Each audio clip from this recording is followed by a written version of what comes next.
Welcome to Discovering 615. Today, your host, Rob Thacker, welcomes Margarett Kernell of Topstitch Embroidery Plus as she shares how she built her business from the ground up, the perks of running a boutique operation, her heart for first responders, and the power of authentic relationships. This episode's stitched with heart, hustle, and hometown pride. Let's dive in. This has been good. Yes, very good. Any exciting things coming up, or? Let's see. We just hired our second project manager, so that gives us, in addition to myself, I've got a full-time sales manager, and then I've got 2 project managers. Gotcha. Yeah, Gotcha. so lots of exciting things, lots of good. plans to scale up this year. Good deal. Good deal. Good.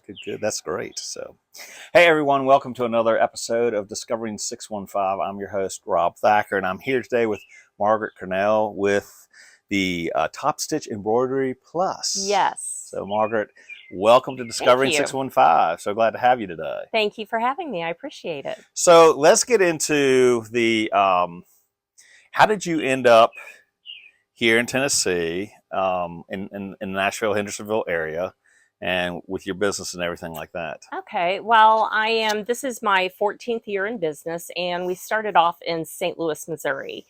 And I was previously a high school marketing teacher. And just with 3 growing boys, the state of education, a husband that traveled, I needed a change. I was just worn out. And I had a girlfriend. She was actually my mentor in teaching, that they owned this business. My husband, all he's known all his life is retail. And it was something that he had mentioned, hey, I would, have you ever thought about doing, a business that sells t-shirts, because we have boys that were in sports. Right. And I never put much thought into it until one day I was speaking with my girlfriend and I said, hey, how's business going? And she says, she's like, it's just awful. I don't want to do it anymore. And I'm like, well, why are you not making money? And she's like, no, all I do is I teach all day and then I come home and work on shirts all night and all weekend. And we parted ways. And then the next day, I kind of just had an epiphany that this was meant to be. So fast forward a few months later, we were the owners of Topstitch Embroidery Plus. Okay. So that's, and I love the name because it's definitely different. Yeah. How did the name, in terms of the concept development of that and the name, come about? Was this already in existence? No. My husband and I came up with it together. I honestly, with 3 boys, we're big baseball fanatics. Okay. And when I was thinking of the name, I was thinking of baseball stitches. Okay. And it just, I don't know, somehow Topstitch Embroidery Plus came about. We added the plus on there because, in the beginning it was just embroidery and it was just screen printing. But I knew that there was a potential that we wanted to grow. So, but we didn't know what that looked like. Right. So I added the word plus on there just to give room for expansion. So sure enough later, so to get back to your question about how we ended in Nashville, coming from St. Louis, it was 2013, and my husband, who works for Dollar General Corporation, got a promotion. And with that promotion, we had to move. Okay. So about 1.5 years, 2 years into owning my business with a nice client base, I had to pick up and move the business here. Oh, wow. So we ended up in Hendersonville, and my main client base at that point in time was first responders, fire departments, ambulance districts, that type of business. And they, I reached out to them and they said, we don't care where you go. We just keep doing what you're doing and we'll follow you anywhere. That's great. Yeah. That's great. So that was, I guess, going on 12 years ago. And then again, getting into, so you guys basically started with, you said first responders. Yeah. Is there a heart there for the first responders? Oh my goodness, there is. Very much so. We're very supportive. In fact, my middle son just graduated from the Metro Nashville Police Department back this last month. So we have a first Great. responder in our family. Great. That's Yeah. great. There's something in common. Our oldest is looking at in Avon Lake area, the Okay. Ohio area, Yeah. getting into police work as well. Yeah, So yes. he graduated right out a year ago with his degree in criminal justice and fantastic. psychology. So this is kind of not probably going to be his life plan, but it's kind of like a stepping stone to whether it be FBI, Secret Service. But anyway, so great. yes, we love first responders. That's great. That's fantastic. So what you mentioned moving, you had your client base in St. Louis and you moved here. So what are some of the challenges, successes when you were moving here from St. Louis, the Missouri area? Were there any challenges, and what challenges do you guys face now, and those sort of things? I think the biggest challenge is learning to pivot. We've been through a lot over the last, particularly since 2020. Right. And so I had to learn as a business owner how to pivot to meet the needs of the client. And as well as, maintaining, it's great to maintain our current client base. It's wonderful, but I want more. Right. So we had to figure out how to get more, what kind of strategies. I always say what goes up must come down. Right. So, and I'm sure you say that, a lot in the real estate market. Yes. So it's the biggest challenge is just being able to pivot, being able to be creative, being able to come up with a way to not only maintain our clients, but make them loyal. Right. Okay. Which is crucial in any business, small business. Yes. Client loyalty, which I imagine is a lot of follow-up, just as in the real estate world. Just hey, checking in, want to say hi. And somebody asked me a question not too long ago. It was at the beginning of the year when I was planning for the year. And she asked me the question. She says, well, how do you thank your clients? And I'm like, well, what do you mean? The fact that, they're getting to do business with me is thank you enough. But no, in all sincerity, it's making sure that you don't lose contact with that client, that it's staying right in the forefront. So as soon as they think, oh, I need, branded apparel, branded merchandise, I'm the first one they think of. Right. Yeah. Always stay at the forefront of the mind. So exactly. How do you, what does that look like for you in terms of staying in touch with your clients? Is there certain things that you do to stay in touch with those clients? I like to think outside the box. Okay. I don't like to inundate clients with emails. Right. I don't like to inundate them with phone calls. I do little follow-up touches. I'll do a little thank you card. I like handwritten thank you cards. And the biggest thing is if I come up with a great idea, well, I shouldn't say if I come up, if I see a great idea, that's when I will text. I do a lot of work by text. Right. Especially with some of the corporations that I'm working with right now. They're the 20-something crowd. That's how they communicate. So I will shoot off a text saying, oh my gosh, I just saw this cool thing. I think you would love it. Yeah. Or, so I always am trying to come up with creative ways to make their life easier. I don't know how to put it, so they don't have to remember, I remember for them. Right. Like they'll tell me, hey, I'm going to have this event in July. I'll probably be reaching out with you to you later. As the day comes along, I'll follow up and say, hey, you got an event coming up in July. Don't forget, we need to get this project going. Oh, that's great. So basically you take the initiative with things like that. Yeah. Which even marks you as different than some of these other probably industries that do not take the initiative it is. It's touch with a purpose. Yeah. Absolutely. It's exactly what it is. It's touch with a purpose. It's not just a random email. It's not. It's intentional. Yeah, and I like what you said about texting, because that's majority of my business when I reach out to my sphere of influence database. I think as well as either I DM them on Instagram, which is another way of texting, or it's text messages. I get higher.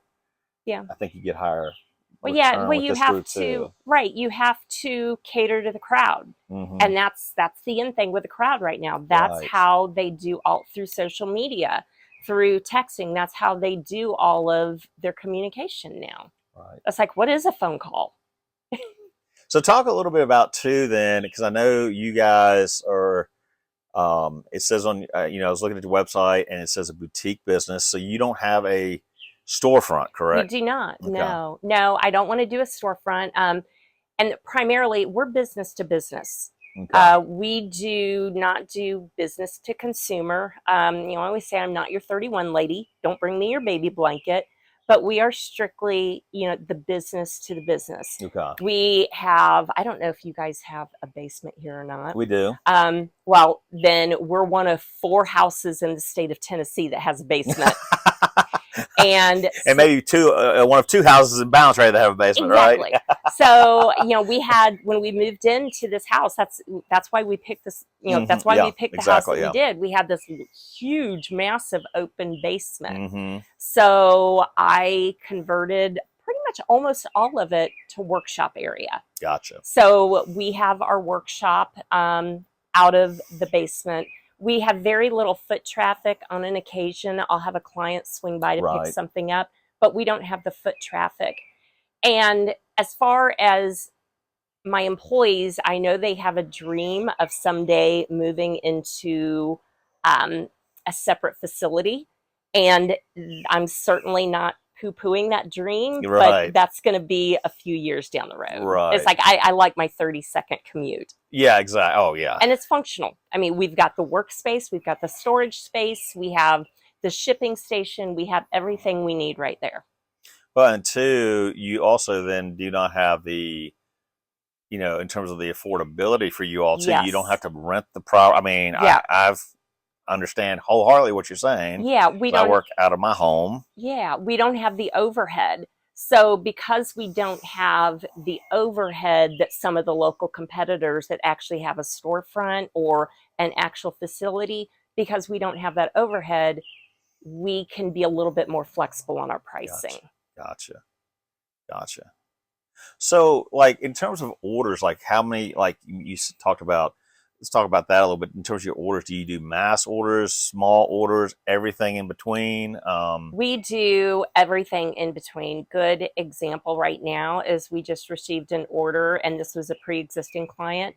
It was 5 polos and I think 15 t-shirts. You know, it's a fairly small order, but it's nice to fill in. You know, we've got a few minutes here. Let's knock out that order. And plus, it's an existing customer, and it's a referral partner. But then we've done all the way up, things all the way up to massive product drops for Fortune 50 companies, where we're shipping 3,000 t-shirts to 3 different locations. We're organizing all of their branded swag for the product drop. So, and then everything in between. Right. So we have the capabilities of doing the small ones, but we've also got the ability to do the really big ones as well. Okay, good. So let me ask this question then too. How important, because you're talking, you know, you mentioned the word referrals, which is key.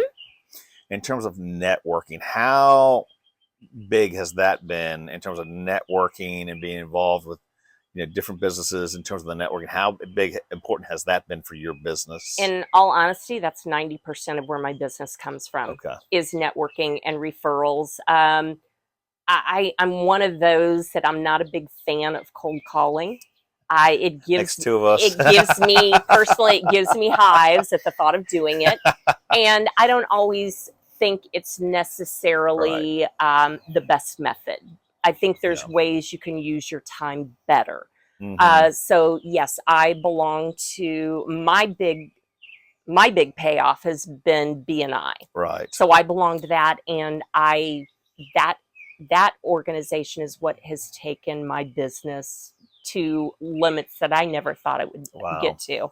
The girls that I have working for me, the sales manager, she's also in BNI. We're getting ready to move forward to, I joined recently another group called Brain Trust. That's like a think tank. Okay, gotcha. So I've done that. And we're going to look at potentially getting back into the chamber. We're going to be at the next B3 coming up. Oh, great. So I'll see you then. and I've really kind of come into this year with a new mindset that I've got to get out more into the community. Right, yeah. And that's going to involve stepping outside my comfort zone and going to a lot more networking events. Right. Absolutely. B3 you will enjoy. Well, I'm looking forward to it. I've been a long time goer of it. Yeah. So I will be there. We're excited. Shout out to Eric and Dennis there at B3. Yes. And I'd also like to invite you next Tuesday at the Rudder. Okay. BNI is having an open networking event. Great. Where it's like, come one, come all, have some appetizers, and just do some networking. Oh, that sounds great, yeah. So, what time is that? Oh, you're catching me off guard. I catch you off guard.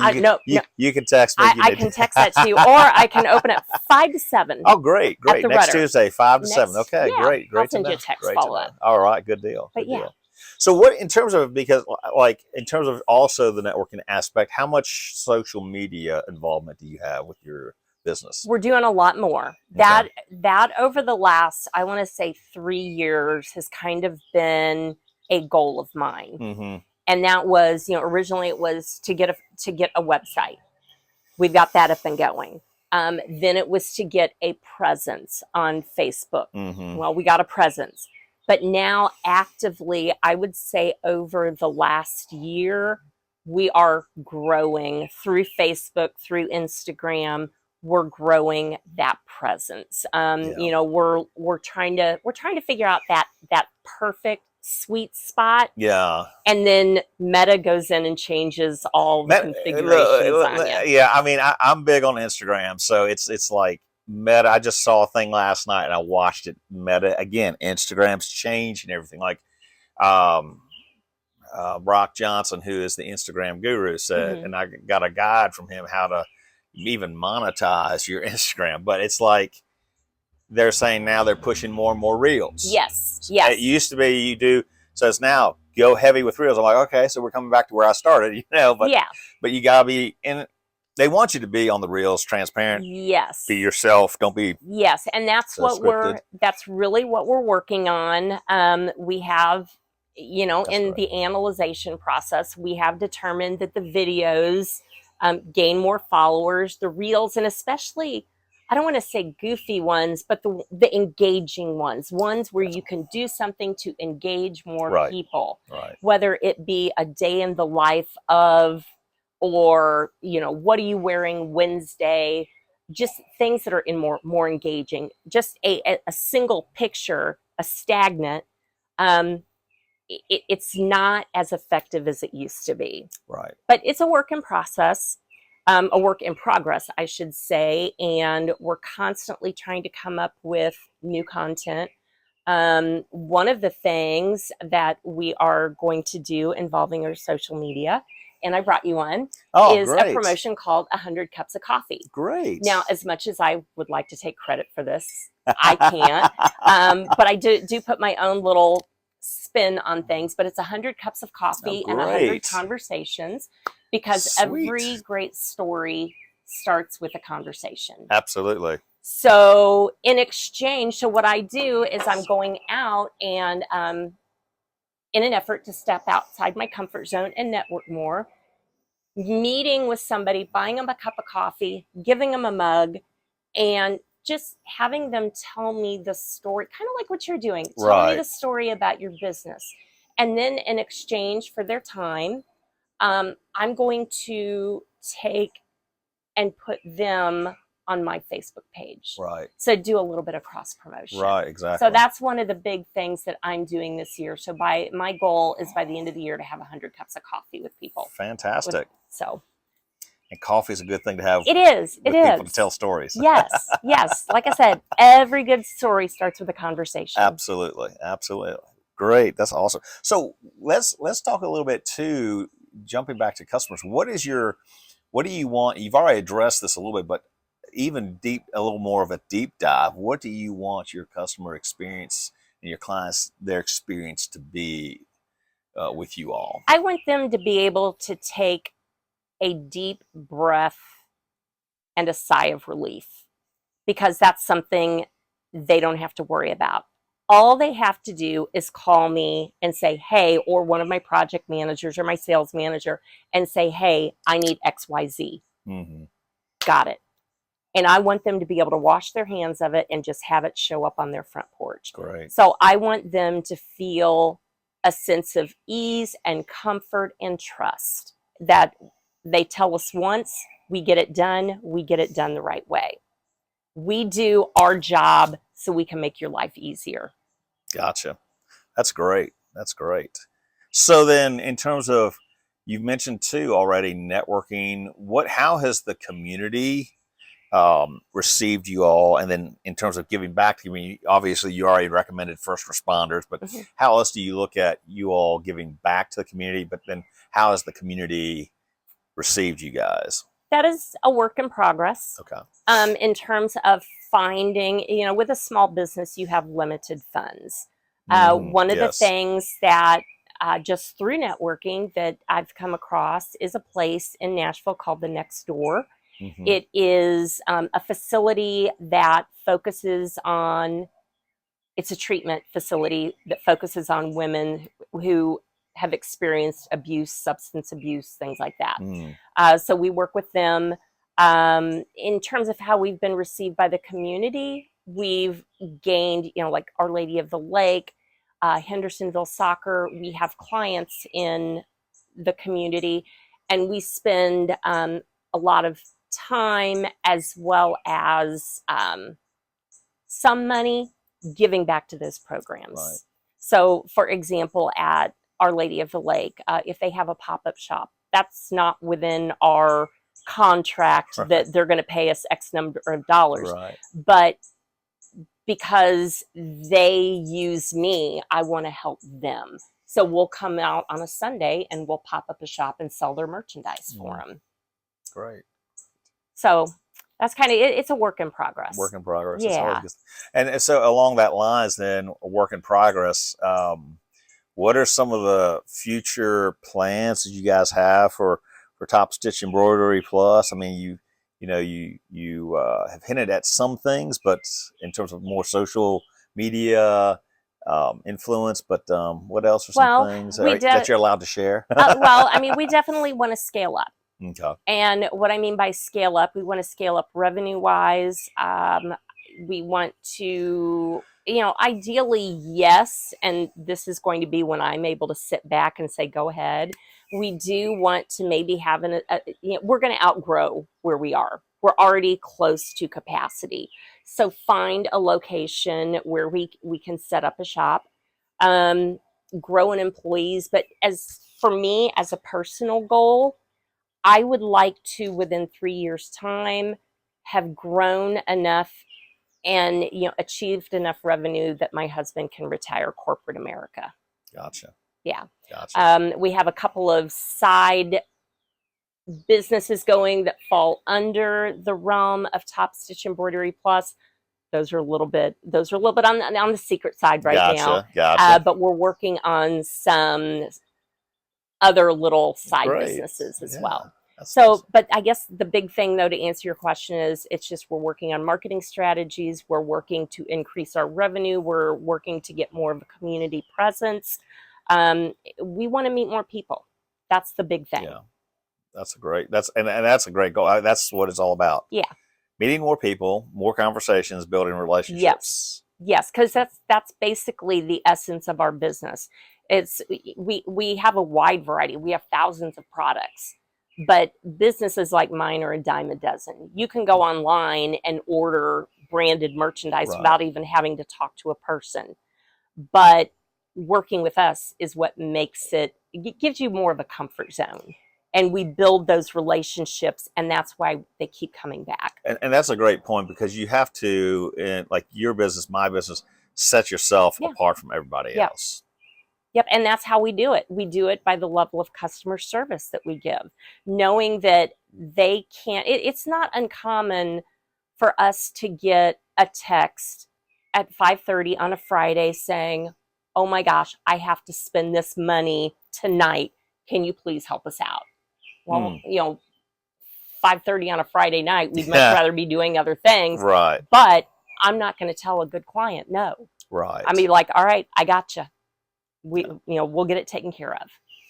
So along that lines, and someone that wants to get into this industry, what advice would you give someone trying to get into a similar design, shirts and things of that nature, like you guys do? What would be the advice you would give to them? There's a lot of businesses out there that do it, but I think if you have a creative idea, you need to run with it. There's room to grow. Right. There's a little bit of room for everybody. You have to think about, what are you going to do to set yourself apart and find your niche. That's so key. Yeah. I think, what's the expression? The riches are in the niches. Yes, exactly. And that's something that actually COVID did for me. When everybody was closing their doors during COVID, right, I thrived because I found a little thing called drop shipping. I had, some big customers that had salespeople in the field. They weren't able to shut their doors. Right. They had to just transition to work from home, but they still had to reward their salespeople with branded swag. And I had a customer say, I can't put one more box in my garage. And I'm like, well, I can help you with that. Why don't you let me order all the stuff? I'll store it. I've got the room, and then I'll drop ship it to your individual reps, so you don't even have to touch it. It was brilliant. They loved it. They lapped it up. So that's kind of how I just exploded. So on any given day, I'd be sending out 350 t-shirts or 350 coolers. UPS and the post office loved me.